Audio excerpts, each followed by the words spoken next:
శివ శివ ఎంత పనైంది? ఏంటి ఈ అపచారం? ఏంటి ఈ ఘోరం? ఎవరు చేశారు ఆ పాపం? శ్రీశైలం ఆలయం ప్రసాదంలో ఎముక వచ్చిందని వార్త బయటకు రాగానే భక్తులందరూ ఇలానే మాట్లాడుకున్నారు. విపక్షాలు ప్రభుత్వంపై నిందలేశాయి. కానీ ప్రసాదంలో వచ్చింది ఎముకలు కాదు, దాల్చిన చెక్క అని ఆలయ అధికారులు చెప్పడంతో అంతా అవాక్కయ్యారు. ముకుందా జ్యువెలర్స్ తెలంగాణలో మొట్టమొదటి ఫ్యాక్టరీ అవుట్లెట్ మన కొత్తపేటలో ఫిబ్రవరి 14న గొప్ప శుభారంభం.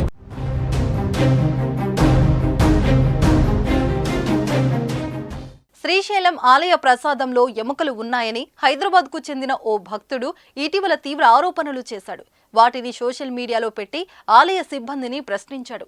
దీనిపై పెద్ద దుమారం రేగింది. శివ పార్వతుల నిలయం, భూ కౌశల్యంగా భావించే శ్రీశైలంలో ఇలాంటి భయంకరమైన ఆరోపణలు రావడంతో ఒక్కసారిగా ఇటు భక్తులు అటు ప్రజల్లోనూ తీవ్ర కలకలం మొదలైంది. ఈ సంఘటన ఆలయ వంటగది సౌకర్యాల పరిశుభ్రత, నిర్వహణ పద్ధతులకు సంబంధించి తీవ్రమైన ఆందోళనకు లేవనెత్తింది.